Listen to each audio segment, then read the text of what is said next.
Don't forget to check out the Emerald Gore Society's Gorecast for your weekly fill of horror movies, news, game reviews, and short films.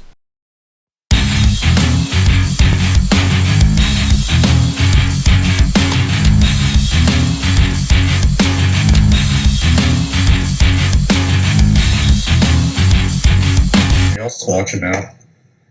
Hello, and welcome to AniNightmares number 3, technically, although it's actually number 4 because we started at number 0 yet again. I apologise for the strange numerical ordering of the show.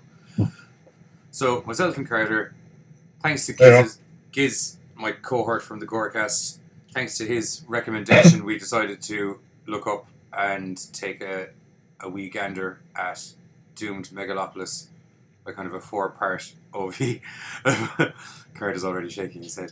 A 4-part OVA mini-series, I suppose, based off of a manga comic book, and more so based off of a movie in 1988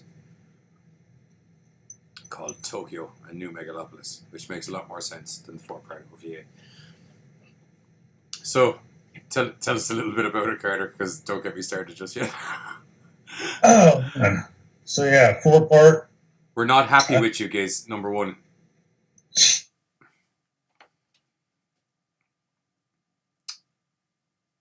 Carter froze.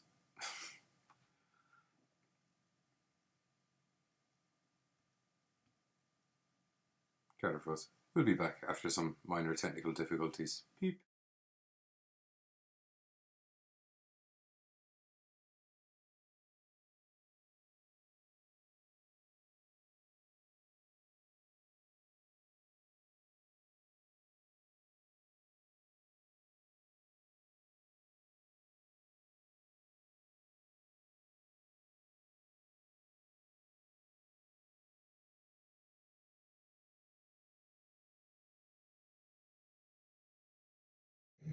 Okay, we fixed the minor technical difficulties.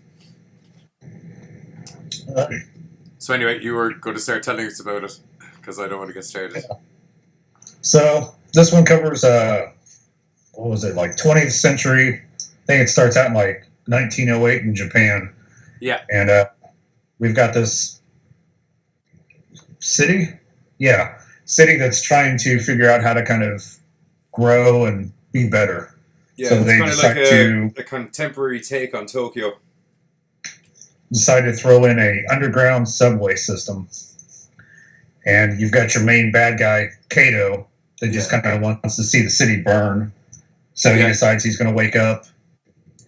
I don't know how to pronounce that dude's name. Masakato, if I remember correctly. There we go. He's going to wake up Masakato and use that spirit to just level the city. Yeah.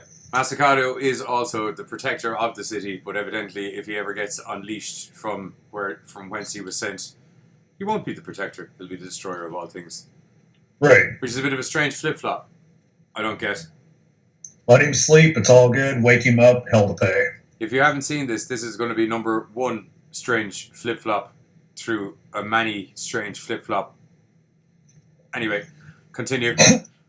So he decides he's going to try to wake up the spirit, and the spirit doesn't want to be woken up. No. So Kato finds somebody to use. It's very diplomatically done. Sounds good. So he decides he's going to find, what was her name? Yasumasa. There we go. And he's going to try to use her to wake up the spirit. And when he fails, he'll just make her pregnant and use her kid to do the same thing. And this slowly happens over 4 freaking episodes. Very, very, very, very slowly. There's a very strange... there's so many things I have problems with about it. It's just the storyline. Like, don't get me wrong, you are intrigued watching it, but you're kind of, as I described it to you earlier, it's like when you watched Lost. Do you know what I mean? It's like it gives you 50 million new questions with 0 effing answers. Well, and like Lost, it covers a bunch of different people because you've got the one group trying to attack it scientifically. You've got the smaller group attacking it spiritually. You've got characters that really don't care either way. Sorry, something just dawned on me there. Sorry, I was wrong. It's not Yasumasa that's the girl that gets taken over. It's Yunoichi. Yasumasa, someone else. Just dawned on me there. Okay. But yeah, I don't know what to do with the movie. Part of it is like, it's weird because over the 4 episodes, it jumps over time periods. You start in 08 or 1908, you jump to 1923, and then 1927. Yeah. I think in 08, it ends with her being pregnant, and then we jump to 1923, and the kid looks... She's about 12. Okay, I was going to say 12 or 13. I'd say 12 to 16. It's very hard to tell in those anime sometimes how old they actually are. True. And, Kato just kind of keeps failing on this whole raising the Guardian and just kind of keeps coming up with new ways to try to do it. There's also a female Guardian that keeps basically effing his shit up the whole time. Right. This Shrine Maiden just kind of pops up out of nowhere because the Guardian wants her to stop Kato. Yeah. Also, all the crazy... The whole series is like really contradictory because it's like he possesses Yunoichi, which then gives her like kind of magical powers, which are also transferred onto her daughter, even though... No, they said part of her abilities came from that near-death experience. Also, I thought the only thing she got from the near-death experience was the fact that she was able to see kind of premonitions and stuff. No, I think all of that was supposed to kind of be part of the reason. Not that it was really clear, but that's just kind of where I was guessing from. Oh, that makes my head hurt. Okay, so she got magical powers from her brother choking the fuck out of her when they were kids. Yep. I don't know why the story of this will not go into my head, but I literally watched the 4 of them 3 times, I think, in the last 2 days. And I just, every time I'm like, what in the hell is going on with this? Don't get me wrong, there's some pretty cool fight scenes, as you'd expect, and the animation's really good, and the soundtrack's really good, and the actual overall character performances are really good. And the little inter-office personal relationships develop quite nicely throughout the 4 OVAs. But the actual overall storyline, just... It's like your man... He tries to raise... he tries to raise... Oh God, what's the name of it again? It's going out of my head. Masakado. He tries to raise that in the first one. Then that epically fails. Then the next one, isn't he trying to raise something else? No, he just keeps trying to raise the same one. He just keeps coming back. Just different ways. Oh, it's in different ways. Because he couldn't raise it directly. He couldn't raise it directly, so then he decided to use the... what do they call them? The dragon streams underneath. Yeah. Which is where because they were seeing ghosts and stuff, so they were scared. And so he was using all of those energy streams underneath to try to wake it up. Or wake him up. And then the lady of the shrine fucked that up on him. Her and the 2 scientists, because they use that really cool drilling machine. Yeah, to kind of customize it to kill all of his demons / him. It's kind of reminiscent of the... have you seen Labyrinth? I'm presuming you have, obviously. Oh, yeah. Like David Bowie. It's reminiscent of the yoke when... do you know when your one gets into the underground sewer system before she gets properly into the city? Oh, yeah. Yeah, it's always reminded me of that. There's a strange comparison for you now, peeps. But could pull in for Labyrinth. yeah, but overall, it's just a very confusing film. Did you get to see the live action? Not all the way. The live action kind of actually made more sense. And get the 4 down. Yeah, the live action actually makes more sense in my opinion than the animes. I thought it looked really good. It's done very well, and there's a very cool belly worm bit that's in the anime. Now, don't get me wrong, in the live action they can't, because I think human people can't actually consume that much of a worm. But it's a smaller worm. It's not a small worm, but it's a smaller worm. But it was very, very well done. Even like my girlfriend was watching it, she's like, "Oh, Jesus, yeah, it's proper gross." I suppose we'll cut away to a trailer here in the middle of us and let people see what we're on about. We're bringing an interview. So we click this here. Oh, there's a trailer now for you. There you go.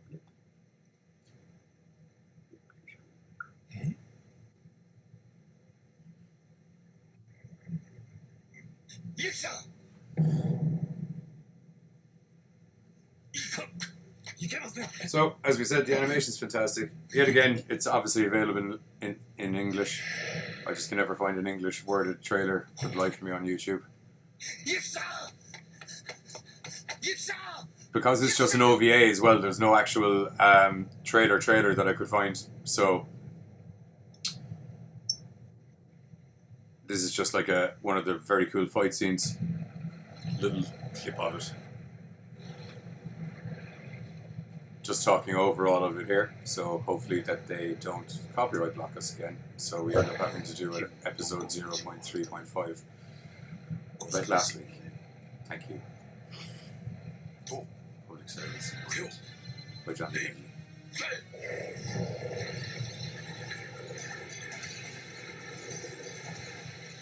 Oh, well, wait, it's a little gory. Yeah, it's good and gory. There was never any kind of doubt who was going to win. Do you know what I mean? It's like he did all his nasty shit, and it looked like she was fucked for a while, and then she just kind of does this and everything. Woof.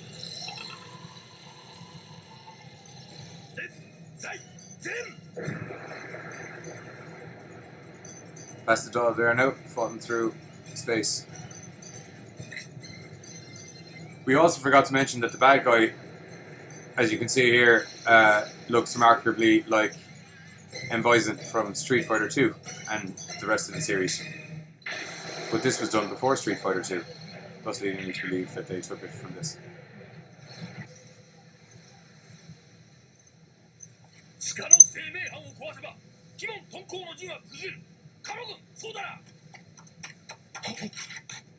Whoa. なんとかならんのか。加藤を冥府に送り込むのが土御門家の悲願。こらえてくだされ。幼子の命一つ救えんで。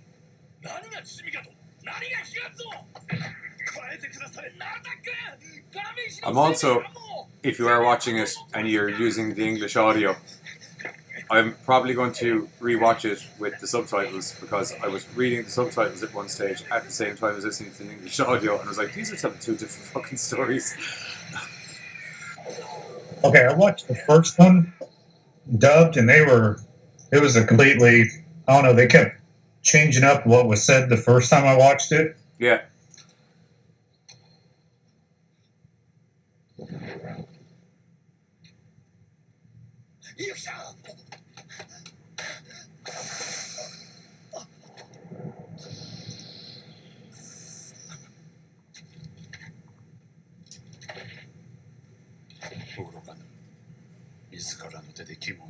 There's all them boys and himself there now.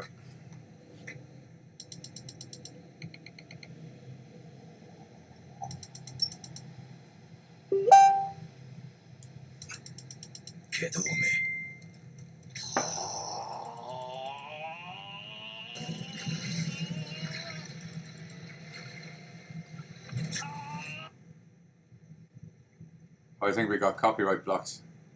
Are you serious? Yeah, it said there. Hang on a minute. It'll be okay.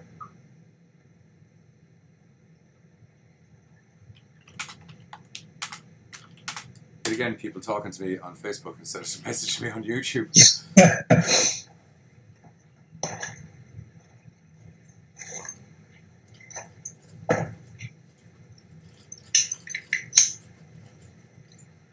It seems like we're still streaming anyway. We just get rid of that window altogether. There we go. Here we go. Here.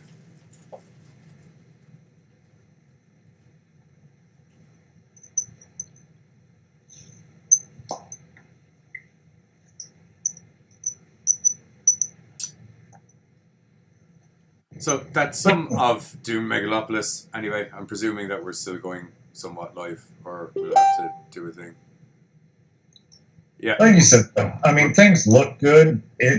The story, which really dragged for me and jumped around, I couldn't really get into the story. I mean, it was a fight to make it through all four.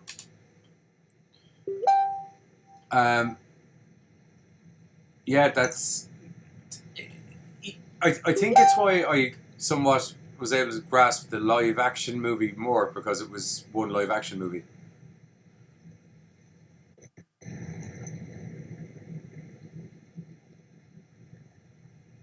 The story just seemed a little more kind of compressed and concrete, whereas I feel like they added a lot of. I feel like there was a lot of padding added to just make it a 4-part OVA. To be honest, Right. There was a lot of needless storyline. There was a lot of needless storyline and stuff that didn't need needless storyline, and then stuff that I wouldn't have minded being explained a little more in depth. Yeah, well, and I also thought they kind of stretched out a lot of their visuals. Yeah. It seemed like, we had this set 40 minutes, didn't quite know what to do with it, so we would just kind of stretch out this explosion or fill in random conversation that really had no bearing for anything. Like, one of the bits that I would have been very interested to see actually explain more is, I think we're safe to say that anyone that's watching this probably isn't going to go watch this anyway, so... Right. In the first movie, Anuichi... Oh no, wait, is it Anuichi? I did the smart thing this time because I'm very bad at pronouncing the names and I have a list of them all here so I get phonetically how to say them. Yunoichi. There we go. But anyway, there is... she gets forcefully impregnated by the bad guy. Makato, was it? No. What's the bad guy's name again? Kato? Koda. Koda? Kato. Kato. Okay. Kato. Jesus, there's loads of Katos this time. So he forcefully impregnates her, but it's with a glowing ball of evil demon light. Then she gets returned from whatever kind of alternate reality they're in, all possibly impregnated by his demon seed, which is a glowing ball of light. And then, as a solution to it, her brother then chokes the hell out of her and has surprise sex with her. That's the political way I can think of putting it. Oh, okay, and his character. He was just there to... choke her and surprise sex her. More evil spots? Yeah, choke her And and he surprise did sex her. That's all he does. He gave out about her bringing him laundry because it made her look like a common housewife, and then he pretty much just choked her and surprise sexed her. Right. For the rest of it. A lot of scenes of him at work, working. Yeah, like she's having a full mental possession breakdown at one stage, and she's in the hospital, and what's her friend that obviously has the hots for her, but never makes a move? Oh, shit. I can't remember his name. Yeah, I can't either.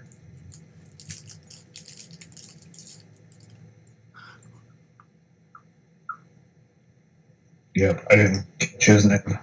Somebody just messaged there going, suppose surprise sex is always good. Eugene, Do what? you know exactly who said that, Eugene.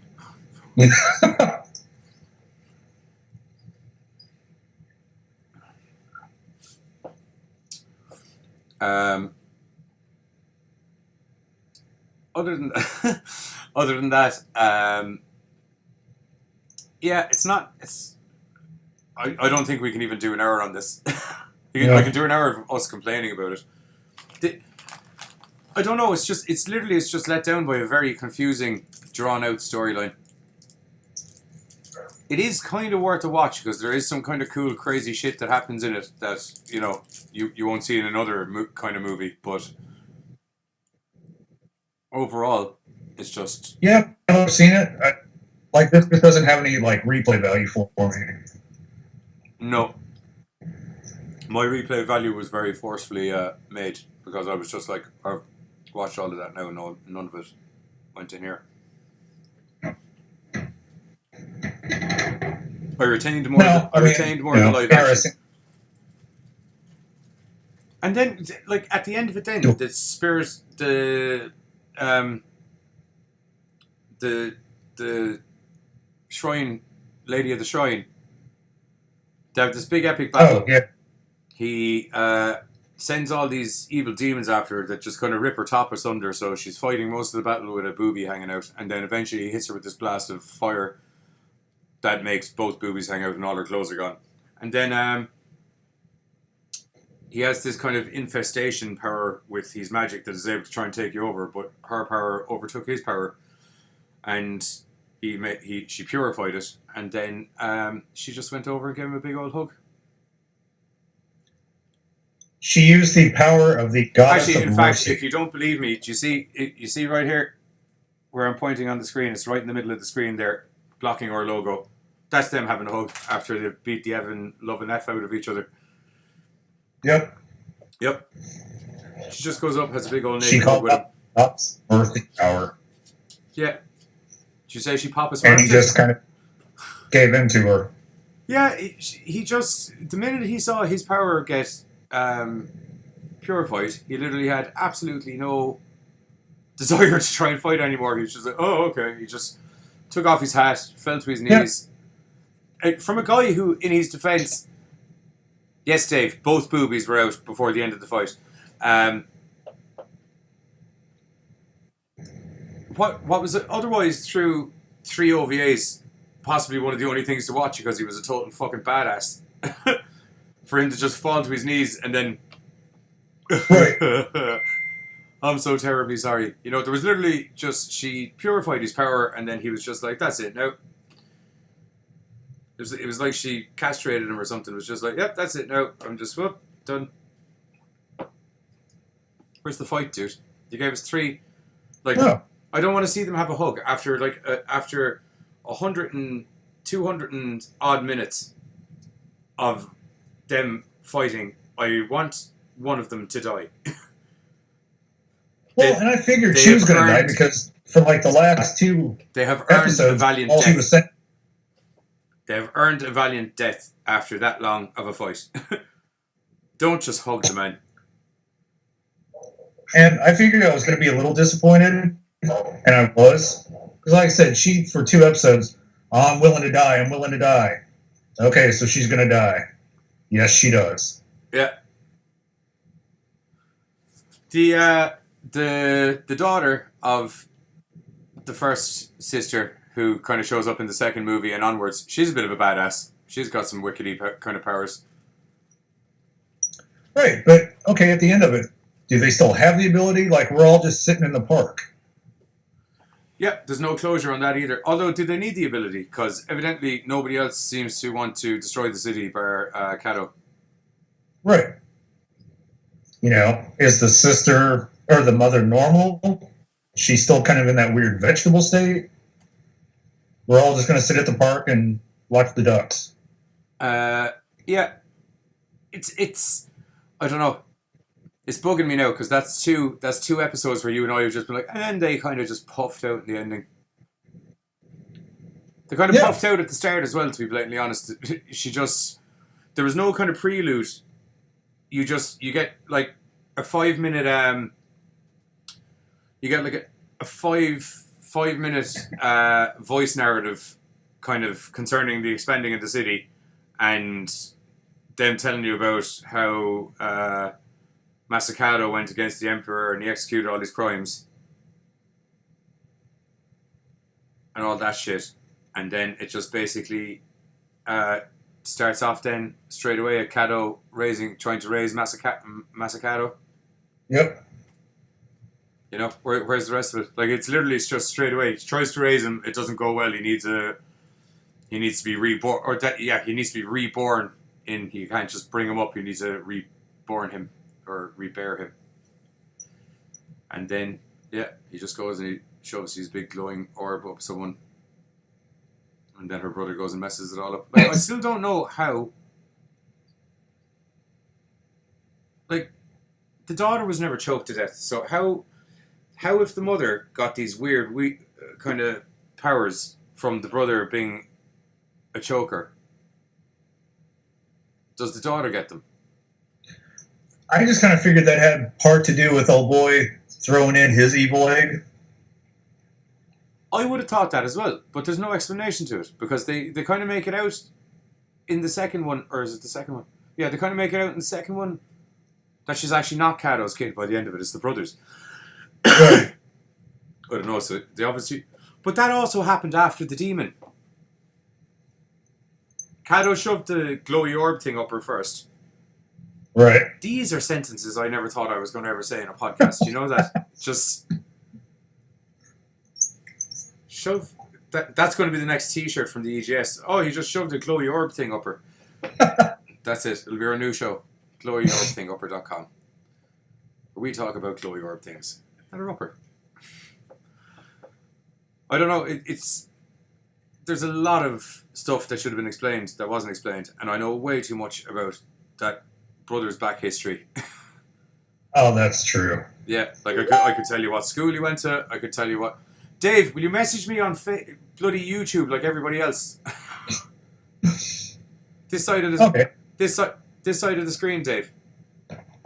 See where I'm pointing? This side of the screen. There should be a chat box. Chatting that. Well, and with the whole when they started bringing the moon down, kind of expected a lot more chaos for that. Yeah. I mean, we got some shingles ripped off. I think some sidewalk. We lost a cat. There was a lot of waviness. There was the waves of the ocean. But yeah, other than that, pretty stormy night. And then Masu, how'd you pronounce it? Masakado. Throws up his strong arm, pushes it back in orbit.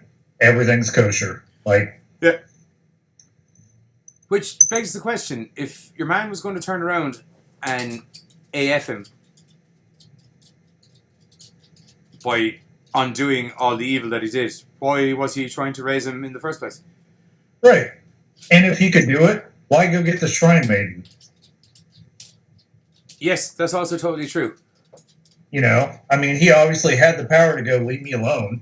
Maybe this is actually, do you know what's dawning on me now? Maybe this is actually a really, really good story.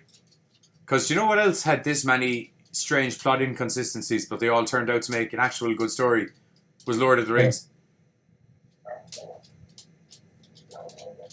Oh, no, I'm not comparing this to Lord of the Rings. No, I'm not. No, well, I'm comparing it in the way of, the way we're like, why didn't they do this and do that? Lord of the Rings, it's always bugged me. You know that big flying eagle?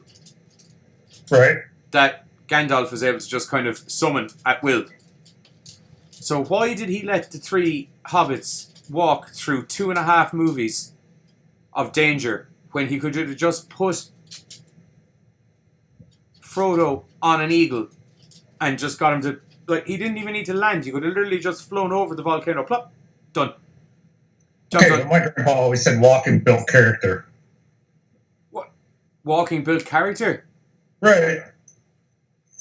Like, I'm aware that Gandalf likes to try and help people build their character, but like the world was at stake here. So you know, maybe kind of like, how about the eagle drops them off at the volcano, plop, problem solved, let them walk back.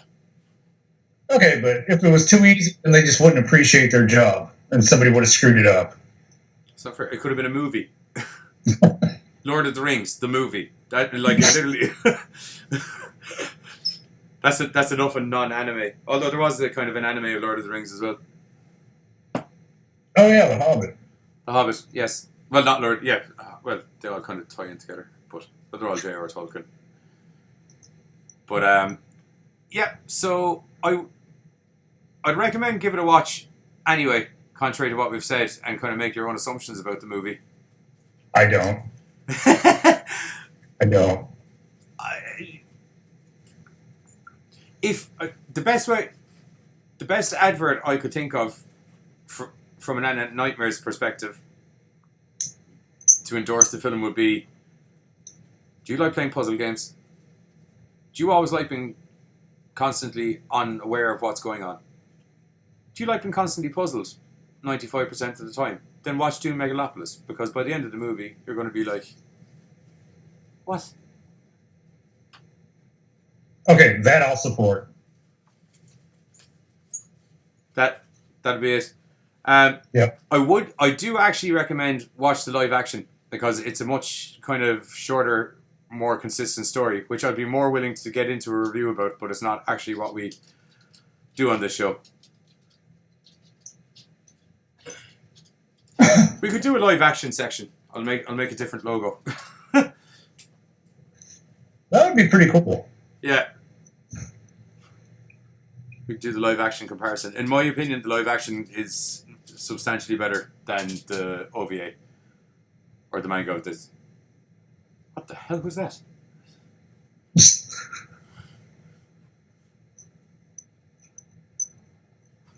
No, like I said, I didn't get too far into that live one, but I know it looked really good. Yeah, it's good. It'd be handy if you had English subtitles, because the copy that I was watching was very the subtitles were very quick, and some of the sentences were very long.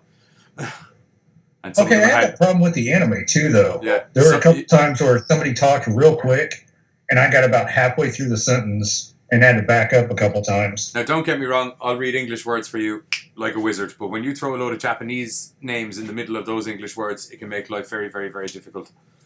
Yeah.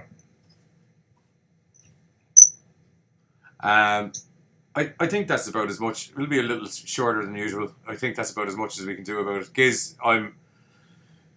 this argument might even carry over onto the next Gorecast on Sunday, where we talk to Tom Constable. You see that for a segue?